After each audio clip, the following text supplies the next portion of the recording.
تو ترکوں میں اطالیہ پر حملے شروع کیے تھے تو کئی اور بڑھ بڑھ جہاز رانی کی طرح پہچان نہیں تھی رضاکارانہ طور پر اپنی خدمات پیش کر دی تھی۔ اس مرتبہ وہ مجھے گھر چھوڑ گئے تھے۔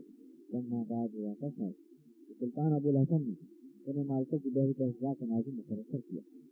میں 1 سال اور ساتھ رہا۔ اس کے بعد انہوں نے مجھے جہاز رانی کی اعلیٰ تعلیم حاصل کرنے کے لیے دنیا بھیج دیا۔ جنگ کے ایام میں مجھے اطلاع ملی کہ نائب امیر البحر بنا دیے گئے ہیں۔ ہاں، تو آپ نائب امیر البحر ابراہیم کے بیٹے ہیں؟ بدریوں نے سوال کیا۔ ہاں، جنگ کے دوران مجھے مامو جان کی طرف سے اطلاع ملی تھی کہ میرے نانا فوت ہو چکے ہیں اور ان کا خاندان ہجرت کر کے الجیریا پہنچ چکا ہے۔ 6 ماہ بعد ان کا دوسرا پیغام یہ تھا کہ ابا جان اس بحری جنگ میں شہید ہو چکے ہیں۔ اس کے بعد انگلش سے میرا رشتہ کٹ چکا تھا۔ کمال رئیس جب بحر روم میں ترکی دورے کے امیر بن چکے ہیں، میرے والد کے زمانے سے جانتے تھے جب انہوں نے اٹلانٹک کی جنگ میں حصہ لیا تھا۔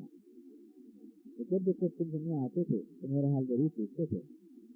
ابا جان کی موت کے بعد انہوں نے مجھے اپنی سرپرستی میں لے لیا۔